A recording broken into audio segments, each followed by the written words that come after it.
বন্ধুরা, আজ আমরা মহাকালেশ্বর যাচ্ছি উজ্জয়নের উদ্দেশ্যে। ট্রেন 22912 শিপ্রা এক্সপ্রেস, যেটা হাওড়া থেকে ছাড়ে 5:45 এবং সেটা পৌঁছায় উজ্জয়নে পরের দিন রাত্রি 9:55। সোম, বৃহস্পতি, শনি 3 দিন ট্রেনটি হাওড়া থেকে ছাড়ে। ট্রেন অলরেডি স্টেশনে ঢুকে গেছে, অপেক্ষা করছি কামরায় যাব। আমাদের স্লিপার ক্লাসে বুকিং ছিল এবং স্লিপার ক্লাসে গিয়ে আপনাদের সাথে আমি কথা বলছি। ট্রেনটি ধীরে ধীরে প্রবেশ করছে, সবাই ওঠার জন্য ব্যস্ত। এক্সপ্রেস ঢুকছে এবং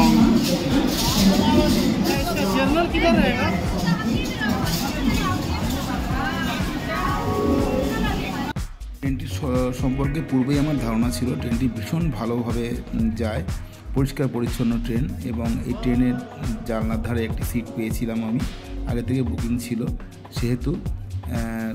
দেখুন আমার প্রপার সিট নাম্বার, আমি এসে বসে আছি। সেই সাথে একটা অধুর আগ্রহ আপনাদের সাথে দেখা হচ্ছে সেই উজ্জয়ন স্টেশনে নেমে। উজ্জয়ন স্টেশনে আমরা নামলাম, নেমে প্রচণ্ড শরীর অবিশ্রান্ত, দেখতে পাচ্ছেন ক্লান্ত হয়ে পড়েছি। এবং সেই সাথে এই দীর্ঘ জার্নি এবং গরম, প্রচণ্ডভাবে কষ্ট হচ্ছে শরীর। ধীরে ধীরে আমরা পৌঁছালাম। আমরা আসলাম মহাকালেশ্বর যাত্রী নিবাস, যেটা আমাদের আগে থেকে বুকিং করা ছিল। এই ভীষণ সুন্দর, একদম দেখতে পাচ্ছেন মহাকাল মন্দিরের পাশেই আমাদের যাত্রী নিবাস, এবং এটা 3 স্টার হোটেলের থেকে কোনো অংশে কম না। এর ভাড়া প্রতিদিনের 1300 টাকা এবং জিএসটি মিলিয়ে 1416 টাকা লাগে। আমরা আস্তে আস্তে আমাদের যাত্রী নিবাসে ঢুকলাম। দেখতে পাচ্ছেন এটা 3 স্টার হোটেলের মতো, লিফট রয়েছে, সমস্ত কিছু অত্যাধুনিক সুবিধা যাত্রী নিবাসে। সেই সাথে অসাধারণ এদের ব্যবহার, সার্ভিস, যতটা বলবো ততটাই কম হবে এদের। আমরা বুকিং ছিল যেহেতু আমরা আমাদের যাবতীয় ডকুমেন্টেশনের কাজটা এখানে করে ধীরে ধীরে রুমে আসলাম।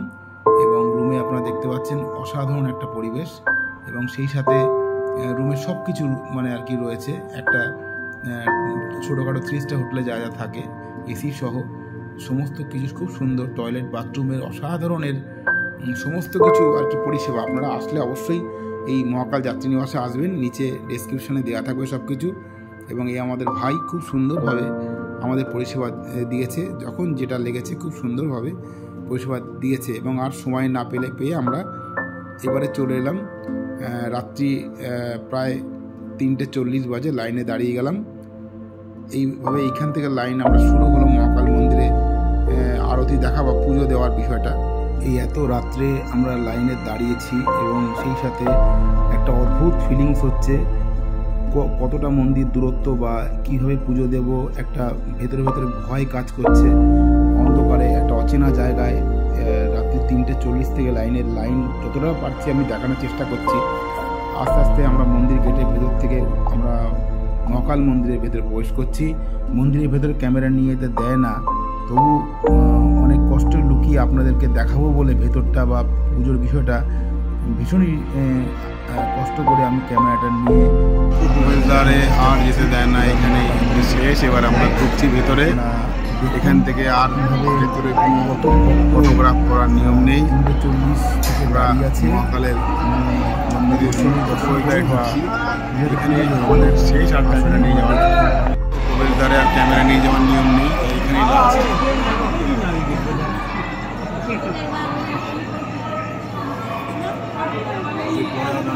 নিয়ে যাওয়ার নিয়ম নেই। দুজন যাচ্ছে, দেখতে পাচ্ছি মহাকালেশ্বর মন্দির আরতি চলছে।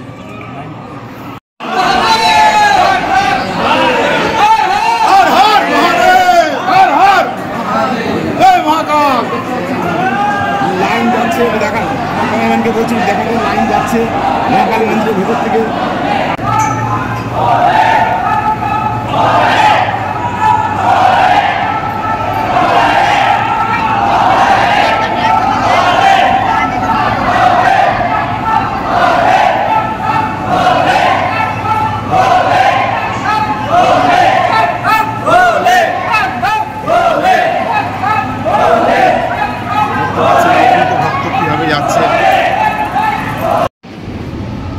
মহাকালেশ্বর মন্দির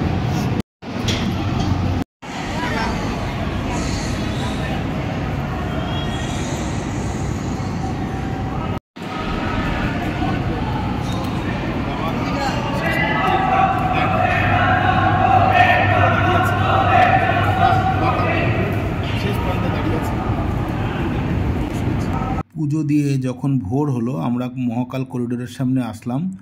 অসাধারণ একটা পরিবেশ দেখতে পাচ্ছেন, ভোরবেলার পরিবেশ। কত সুন্দর লাগছে এর করিডোরটা। এটা মূলত দুটো গেট থাকে, অর্থাৎ নন্দী গেট এবং পিনাকি গেট। আমি নন্দী গেট দিয়ে ঢুকে যতটা দেখছি ভীষণ সুন্দর সকালবেলায় লাগছে। এর এর বিশাল এর ঘুরতে এটাকে প্রায় 2 ঘন্টা সময় লাগে। আমরা সন্ধেবেলায় এটা আসবো এবং আপনাদের খুব সুন্দরভাবে এটা দেখাবো। সকালবেলায় কীরকম দেখতে লাগে সেটাকে দেখানোর জন্যে আপাতত একটা ছোট একটা শিবের মূর্তির সামনে আমরা এসেছি এবং ধীরে ধীরে এরপর আমরা আসলাম বড়া গণেশ মন্দিরে। এতটাই সকালে এসেছি তখন কিন্তু মন্দির খোলেনি, দেখতে পাচ্ছেন মন্দির খোলেনি। এতটা সকালে এসেছি, পুজো দিয়ে সোজাসুজি বড়া গণেশজির মন্দিরে এসেছি এবং ভেতর থেকে আমরা গণেশজিকে দর্শন করলাম বাইরের গেট থেকে, কারণ আমাদের কাছে সময় একদমই কম ছিল। এরপর আমরা যাচ্ছি আমাদের পুজোর পর যে দ্বিতীয় অধ্যায় আমরা যাচ্ছি সেটা হচ্ছে এটা লোকাল অটো নিলাম, তার ভাড়া 500 টাকা। তো সেই অটোটা নিয়ে আমরা যেটা আজকে লোকাল সাইট সিনগুলো করবো, অর্থাৎ গড়কালিকা মন্দির বা কালভৈরব মন্দির, রামঘাট, বিক্রমাদিত্য সমাধি বা যে আরও যে বিশিষ্ট মন্দিরগুলো এখানে আছে সেগুলো আমরা আর হচ্ছে শ্রীকৃষ্ণ এবং বলরামের যে সঞ্জীবনী আশ্রম এটা আমরা দর্শন করবো। আমাদের ড্রাইভার ভাই দেখছে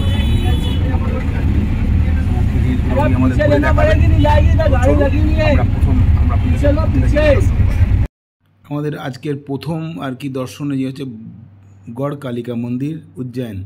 এখানে একটা ঐতিহাসিক গল্প আছে।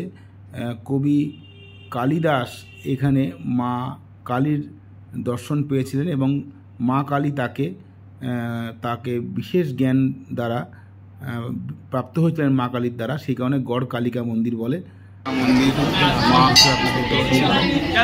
গড়কালিকার মন্দির আসুন দর্শন করুন, বেশি লাগছে। গড়কালিকা মায়ের মন্দির 5 মধ্যে আপনার দর্শন আছে। আমরা যাচ্ছি এবং দেখতে পাচ্ছেন গড়কালিকা মন্দিরেও কিন্তু দুটি বড় বড় প্রদীপের স্তূপ আছে এবং এইখানে কিন্তু সন্ধেবেলায় প্রদীপ জ্বালিয়ে আরতি করা হয়, সবাই দেখতে আসে। একটা ঐতিহাসিক বাতাবরণ রয়েছে চারিদিকে গড়কালিকা মন্দিরে। কবি কালিদাস এখানে মা কালীর দর্শন পেয়েছিলেন বা মা কালী দ্বারা আশীর্বাদ প্রাপ্ত হয়েছিলেন, সেই কারণে তাদের উদ্দেশ্যে এই প্রদীপগুলো প্রতি সন্ধেবেলায় জ্বালানো হয় এবং খুব সুন্দর একটা পরিবেশ, ভীষণ ভালো লাগছে, একটা আধ্যাত্মিক পরিবেশ। পরে আমরা আসলাম আরও একটি মন্দিরে, স্থিত রমণ গণেশ মন্দির। এখানে খুব সহজেই আপনার দর্শন হয়ে যাবে, ভিড় খুব একটা হয় না, 5 মিনিটের মধ্যে দর্শন হয়ে যায়। আমরা আস্তে আস্তে লাইন দিয়ে এগোচ্ছি স্থিত গণেশ রমণ মন্দির দেখার জন্যে। আমরা এগিয়ে যাচ্ছি, যদিও ফটোগ্রাফ তোলার মানা আছে, দেখতে পাচ্ছেন লেখা, কিন্তু আপনাদেরকে দেখানোর জন্য আমাকে ফটো তুলতেই হলো বা ভিডিও করতেই হলো, যদি ভীষণ রিস্কের। এটা পণ্ডিতজি বারণ করছেন বারবার, তবুও আমি কিন্তু আপনাদেরকে এটা দর্শন করাবার জন্য আমি ফটো তুললাম। ফটো খিচনা মানা হয়, দেখতে পাচ্ছেন, তবুও আমরা ক্যামেরাম্যান ভাইকে ঠিক বলে রেখেছিলাম তুমি কটা ছবি যেন আপনাদের জন্য পোস্ট করি। এরপর আমরা গেলাম অপর একটি দর্শনীয় স্থান, যে স্থানটিকে বলা হয় কালভৈরব মন্দির। কথিত আছে এই কালভৈরব মহাকালের সেনাপতি, অর্থাৎ শিবের অপর একটি রূপ। এখানে পুজো দিতে গেলে অবশ্যই একটি মদিরা সহ সর্ষের তেল এবং ফুল নিয়ে কালভৈরবকে পুজো দিতে হয়। এই কালভৈরব মন্দির অর্থাৎ সেনাপতি মহাকালের এখানে না আসলে আপনার কিন্তু মহাকাল দর্শন অপূর্ণ থেকে যায়। সেই কারণে এখানে প্রচণ্ড গরম, প্রায় 47 ডিগ্রি টেম্পারেচার দেখতে পাচ্ছেন এবং সেই সাথে পা পুড়ে যাচ্ছে ফুসকা পড়ার মতো। এবং সেভাবে আমরা কিন্তু 3 ঘন্টা লাইনে দাঁড়িয়ে আমরা দাঁড়িয়ে আছি কিন্তু বাবা দর্শনে, অর্থাৎ কালভৈরবের দর্শনে। আস্তে আস্তে এগিয়ে যাচ্ছি, প্রচণ্ড গরম, পিপাসায় গলা শুকিয়ে যাচ্ছে। আমরা এগিয়ে যাচ্ছি এবং বাবা কালভৈরবের দর্শন করতেই হবে, যেহেতু তিনি মহাকালের সেনাপতি। তাকে দর্শন না করলে এই মহাকালের আর কি দর্শন অপূর্ণ থেকে যায়। কালভৈরব প্রবেশ করছি এবং প্রচণ্ড ভিড় কালভৈরব মন্দিরে দেখতে পাচ্ছেন। আমরা প্রবেশ করছি কালভৈরব মন্দিরে।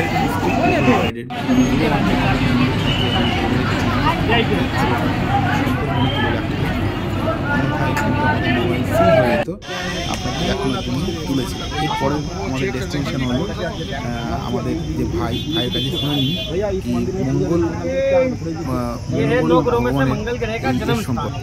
ये पूरी दुनिया का एक ही मंदिर है, मंगल ग्रह। मंगल भगवान यहाँ पे शिव रूप में विराजमान मिलेंगे आपको। भाई शिव मंदिर में दर्शन करें। आपने शिव जी का बाद नंदी देखा, ये पूरी दुनिया का पहला मंदिर जहाँ नंदी जी की जगह आपको भेड़ के ऊपर सवारी देखने मिलेगी मंगल भगवान। अभी आप जिस जगह खड़े हो पूरे बच्ची की नाभि के पूरे बच्ची का जीरो सुंदर पाएंगे पूरे बच्चे को बीच में खड़ो वापस।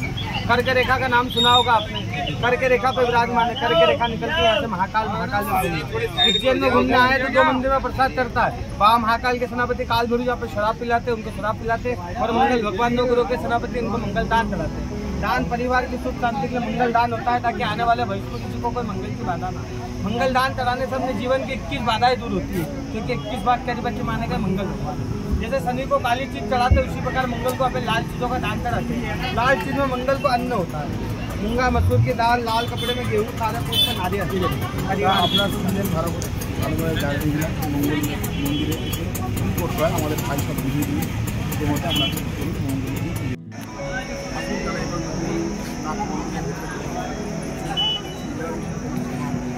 মন্দিরে আমরা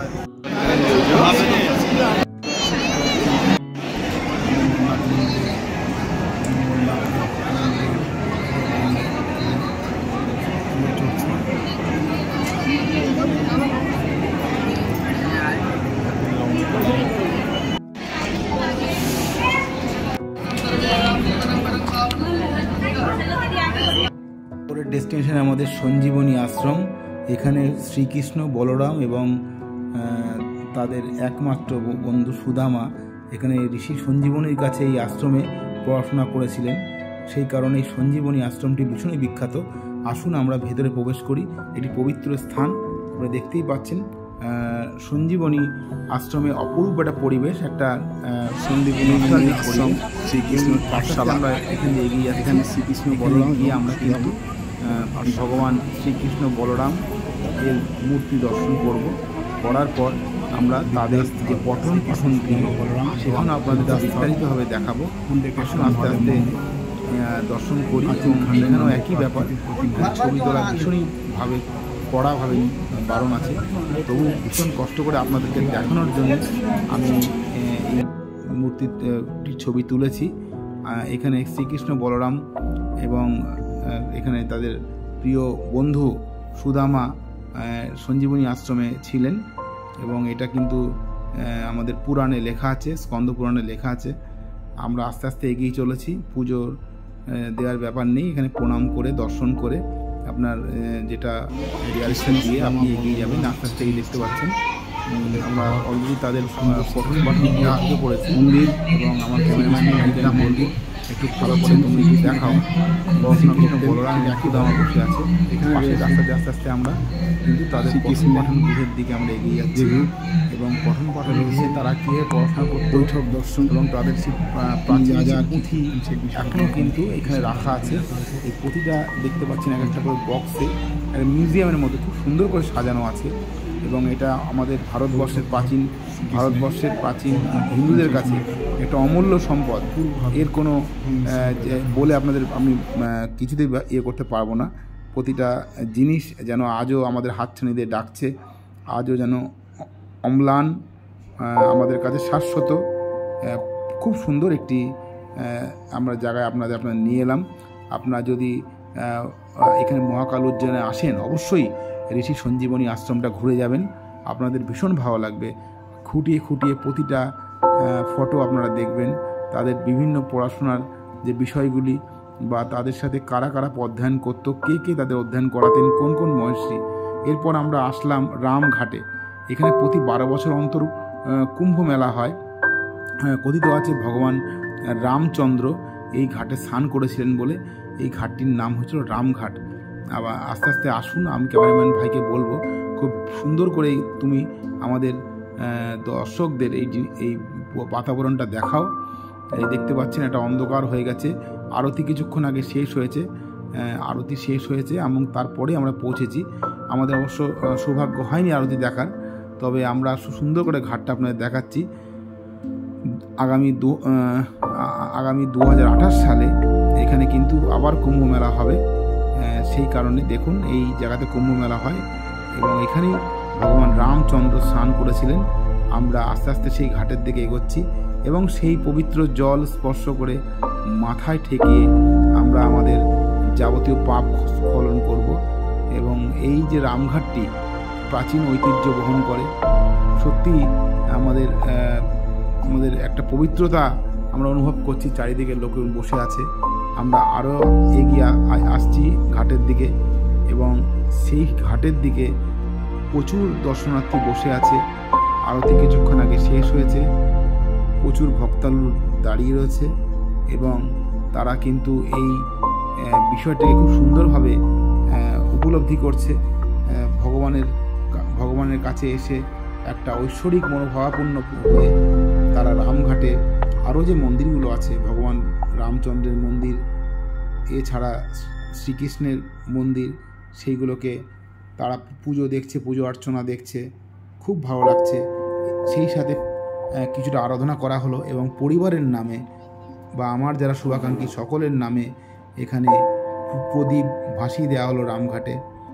সেই সাথে এখানে সাধু বাবার কাছে আশীর্বাদ নেওয়া হলো।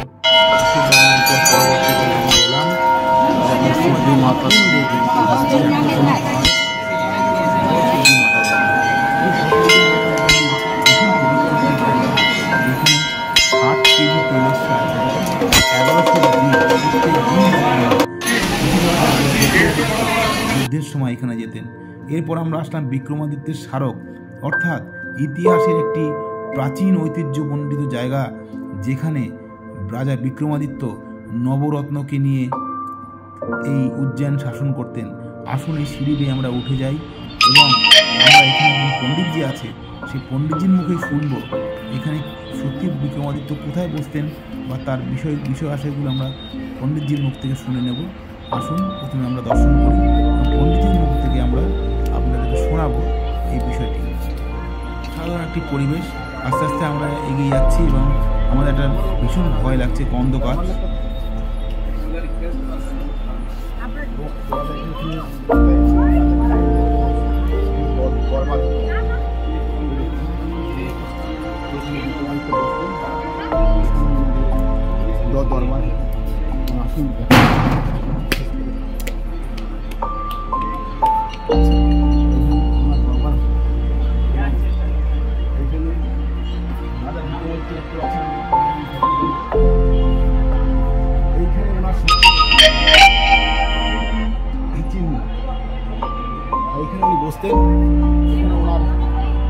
সভা বসত রাজা বিক্রমাদিত্য এবং আমাদের ভীষণ পবিত্র একটা মূর্তি রয়েছে। রাজা বিক্রমাদিত্য একটা অদ্ভুত একটা ভাস্কর্য, কালিদাস, অমর সেন এবং গোপাল ভট্ট এবং বিক্রমাদিত্য। দেখেন আমরা যেটা ইতিহাসে পড়েছি রাজা বিক্রমাদিত্য, সেই বিক্রমাদিত্য রাজা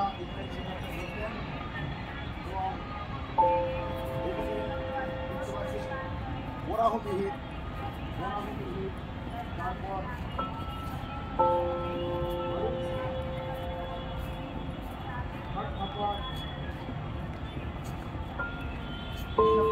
এরা কিন্তু রাজা বিক্রমাদিত্যের সমস্ত এক একজন সিংহাসনে এরা বসতেন এবং সভাসদেরা।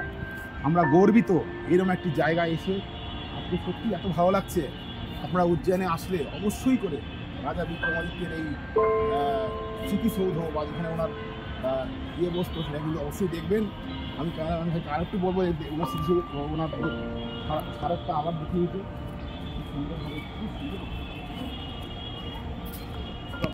দেখতে পাচ্ছেন। আমরা এরপরে আসলাম উজ্জয়নের করিডোর দেখার জন্য। সারা বিশ্বের লোক এখানে আসে। মূলত দুটো দ্বার, এক নন্দীদ্বার, একটা পিনাকি দ্বার, এবং এই দ্বার দিয়ে ঢুকলাম। দেখতে পাচ্ছেন শিবের এখানে 100 রকমের মূর্তি আছে। এটি ভালোভাবে ঘুরতে সময় লাগে প্রায় 2 ঘন্টা।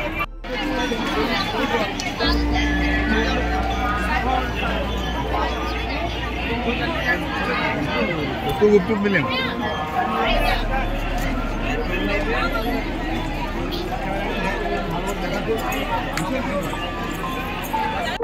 মহাকালেশ্বরের যে করিডোর থেকে আমরা যাচ্ছি। দেখুন অপূর্ব এর করিডোরে যত দেখছি ততই পুরো হচ্ছে, এটা দেখতে পুরো ঘন্টা 2 সময় লাগে, যার এটা অপূর্ব সংমিশ্রণে একটা পাশের যে আমাদের যে হোটেলে আমরা ছিলাম একটা ভারত লেখা মন্দির, এবং করিডোরে দেখতে পাচ্ছেন ব্যস্ততম, চারিদিকে লাইট আর লাইট। প্রধানমন্ত্রী এত সুন্দরভাবে এটা করেছেন এবং করিডোরে সবাই দেখতে পাচ্ছেন। আমরা করিডোরটাকে দেখাচ্ছি কত সুন্দরভাবে, এখানে আসলে সত্যি মন কেড়ে যায়, কত রাত চলে যায়, শুধু লাইট আলো আলো এবং অপূর্ব, না আসলে আপনারা হয়তো বুঝতে পারবেন না এত সুন্দরভাবে এই করিডোরটাকে তৈরি করা হয়েছে। মার্গ অপূর্ব, দেখুন শিবের অপূর্ব এই করিডোরটা দেখলে সত্যি মন ভরে যায়। যারা হাঁটতে পারে না তাদের জন্য ব্যাটারি কার আছে, 2 ঘন্টার সময় লাগে এটা ঘুরতে। অপূর্ব একটা দেখতে পাচ্ছেন, এখানে ই রিক্সা আছে, যারা বয়স্ক মানুষ তাদেরকে ফ্রিতে ই রিক্সা করে এই করিডোর ঘোরানো হয়, এবং আমরা দেখতে পাচ্ছি খুব সুন্দর ই রিক্সা সার্ভিস আছে। তো গাড়ি আছে, ফ্রিতে সবাইকে ঘোরানো হয় বয়স্ক লোকেদের, এবং আমরা আপনাদেরকে এই করিডোরটা খুব সুন্দরভাবে ঘোরালাম। যদিও ঘুরতে 2 ঘন্টা সময় লাগে, আপনারা অপূর্ব, আপনাদের যেতে ইচ্ছা করবে না, এত সুন্দর একটি জায়গা আমাদের প্রধানমন্ত্রী তৈরি করে দিয়েছেন। আমরা সেকেন্ড পার্ট নিয়ে আপনাদের কাছে আসছি খুব তাড়াতাড়ি।